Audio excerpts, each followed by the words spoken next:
This episode is brought to you by Google Gemini. With the Gemini app, you can talk live and have a real-time conversation with an AI assistant. It's great for all kinds of things, like if you want to practice for an upcoming interview, ask for advice on things to do in a new city, or brainstorm creative ideas. And by the way, this script was actually read by Gemini. Download the Gemini app for iOS and Android today. Must be 18 plus to use Gemini Live. This is an ad from BetterHelp. This holiday season, do something for a special person in your life. You. Give yourself the gift of better mental health. BetterHelp Online Therapy connects you with a qualified therapist via phone, video, or live chat. It's convenient and affordable and can be done from the comfort of your own home. Having someone to talk to is truly a gift, especially during the holidays. Visit BetterHelp.com to learn more and save 10% off your first month. That's BetterHelp, HELP.com. The Tudors Dynasty Podcast. Hello and welcome back to the show. I'm your host, Rebecca Larson. Margaret of Denmark, Norway, and Sweden, known for her political savvy and unyielding determination, became one of the most influential monarchs of the 14th century.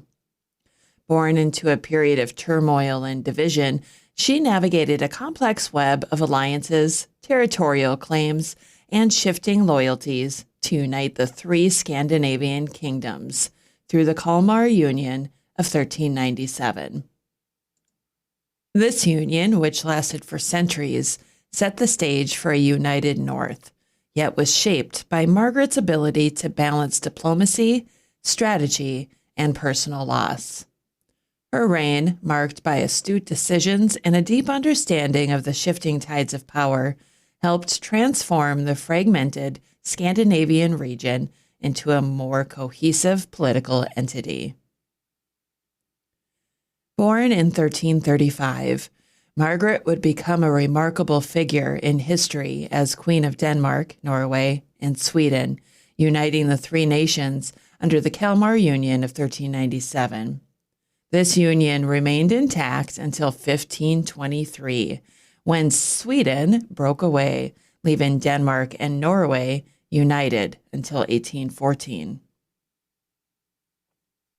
The second daughter of King Valdemar IV of Denmark, Margaret spent her early years at her father's court on the island of Sealand.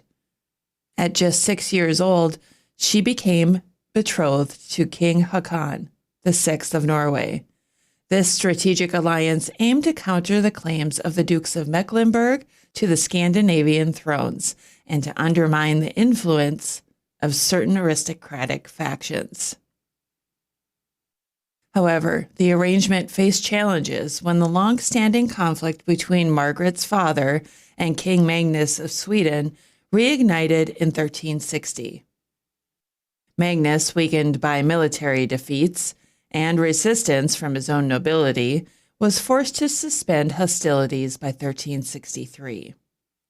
That same year, Margaret and Håkon were married in Copenhagen, solidifying the political alliance between Denmark and Norway. Due to her young age, Margaret's marriage was not immediately consummated. Instead, she was placed under the care of a Swedish noblewoman, Merete, who raised Margaret alongside her own daughter, Ingigerd. This formative period in her life was marked by political turbulence. Margaret's husband, Håkon, had supported his father, King Magnus Eriksson of Sweden, who had been dethroned by a faction of Swedish nobles in favor of a German duke, Albert II of Mecklenburg. From the beginning, Margaret's life seemed destined, by both birth and circumstance, to position her as a unifier of the Scandinavian kingdoms. A Danish princess, married to a Norwegian king, and raised by one of Sweden's most esteemed noblewomen, she embodied a blend of the three nations' legacies. Among the Danes, she would later earn her title of greatest statesman in Danish history. The Swedes, however, were less enthusiastic in their appraisal of her legacy. Håkon's ambitions to claim the Swedish throne were dashed when he and his father were defeated by Albert of Mecklenburg, who ruled Sweden from 1364 to 1389. Despite this setback, Håkon retained control of Norway, where Margaret spent her formative years under the guidance of Marta, the daughter of the Swedish saint Bridget. Even in her youth, Margaret demonstrated remarkable political acumen and leadership skills, quickly overshadowing her husband and assuming significant authority. At the age of 17, she gave birth to the couple's only child, Olaf, in 1370. Margaret's political journey took a significant turn in 1375 with the death of her father, King Valdemar IV. No clear successor had been named, as Valdemar's son and heir had died years earlier. Margaret skillfully persuaded the Danish council to elect her son Olaf as King of Denmark, securing her position as his guardian.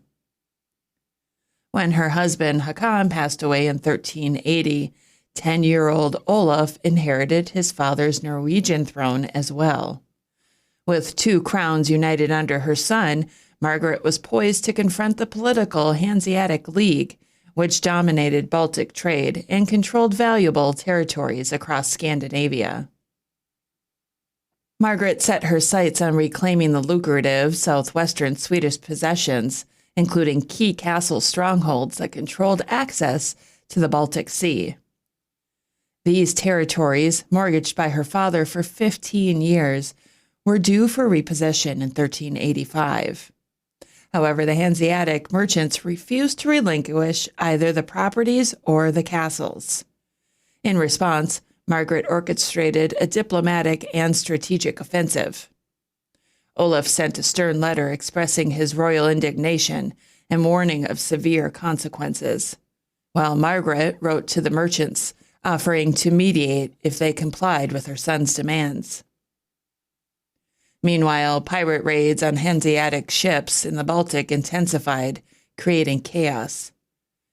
When the League sought Margaret's intervention, reminding her of the Danish king's duty to ensure safe trade routes, she feigned helplessness, claiming she could not act without regaining her castles. Recognizing that they had been outmaneuvered and unwilling to risk war, the Hanseatic merchants conceded, restoring the territories to the Danish crown. With control over both sides of the Sound, the gateway between the North Sea and the Baltic, Margaret reestablished Denmark's ability to levy tariffs on passing ships. This showcased Margaret's brilliance as a tactician and leader. She inherited her father's sharp intelligence and determination, but replaced his resilience on brute force with a calculated blend of diplomacy, patience, and strategy. Her ability to outwit formidable adversaries underscored her growing reputation as a masterful ruler. Margaret recognized the necessity of incorporating Sweden into her Dano-Norwegian sphere of influence. She observed that the same Swedish nobles who had ousted Magnus Eriksson, Olaf's grandfather, had grown equally dissatisfied with Albert of Mecklenburg, the German ruler that they had invited to replace him. Demonstrating her exceptional sense of timing, Margaret had her son Olaf proclaimed heir to the Swedish throne as the last descendant of the Swedish royal line, coinciding with her successful recovery of the Scandinavian provinces. The strategic move capitalized on the nobles' discontent, as they preferred to align with Margaret, the daughter of their former rival king, Valdemar, rather than continuing under the rule of Albert of Mecklenburg. Margaret's position was further strengthened by the death of Bo Johnson, Sweden's wealthiest and most influential landowner. With no heirs, his extensive estates were entrusted to a group of nobles charged with preserving Swedish aristocratic interests and preventing the lands from returning to the crown. However, fearing that Albert Mecklenburg might seize the estates to solidify his power, the nobles turned to Margaret, offering the lands to her son Olaf, hoping he would restore them to their aristocracy. Margaret's aspirations for the Swedish throne were dealt a crushing blow when Olaf suddenly died in 1387 at the age of just 16. Though devastated by the loss of her only child, Margaret acted swiftly and decisively. She persuaded the Danish council to proclaim her as mistress of the realm, master of the house, and guardian, while in Norway she was declared regent for life. In Sweden, she continued to court the support of disillusioned nobles, carefully maneuvering to avoid direct conflict with Albert of Mecklenburg, until war became unavoidable. As Swedish nobles, increasingly dissatisfied with Albert's rule, rallied to her cause, the conflict culminated in 1398, when Albert's forces were finally forced to surrender Stockholm to Margaret. The eventual union of the three Scandinavian kingdoms was not without challenges. Margaret opposed clauses in the Act of the Union that allowed each kingdom to maintain its own laws and customs, as she believed such policies would hinder true unification. Despite her objections, she managed to avoid open conflict over the matter, a precedent followed by her successors. Margaret's rule was firmly rooted in her control of the succession, which led her to adopt her great-nephew, Eric of Pomerania. In 1397, at the historic meeting in Kalmar, Sweden, Margaret orchestrated Eric's coronation as King of Denmark, Norway, and Sweden, thereby founding the Kalmar Union that united the three Scandinavian kingdoms. While Eric, known as Eric VII in Denmark, held the title of king, Margaret continued to wield the power, maintaining authority until her death in 1412. To understand the significance of Margaret's achievements, it's essential to consider the historical context. In the 11th century, Scandinavia was still emerging as a cohesive region. During the Viking era, the area was marked by disunity, with various groups raiding Europe for personal and regional gain. By 1100, the consolidation of power had resulted in the creation of three distinct kingdoms: Norway, Sweden, and Denmark. Yet, significant linguistic, cultural, and political differences persisted, along with varied rules of royal succession ensuring their separate development.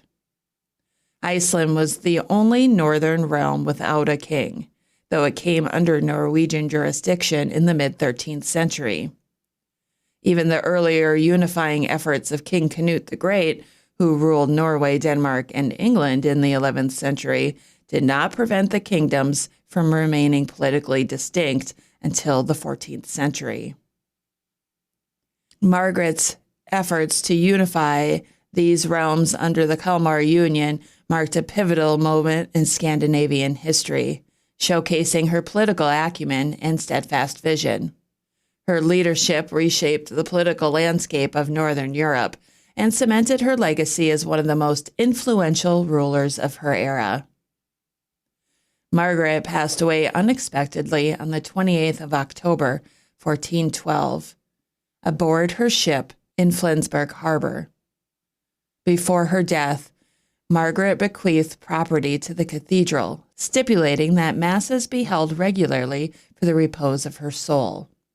Although this practice was discontinued during the Reformation in 1536, a special bell continues to be rung twice daily in her memory, honoring the legacy of the Queen. After Margaret's death, Eric failed to effectively manage the internal politics of the Kalmar Union, coupled with his inability to balance the interest of the various Scandinavian countries, ultimately led to his downfall. By 1439, Eric was deposed in Denmark and Norway, making the end of his reign and decline of the Kalmar Union.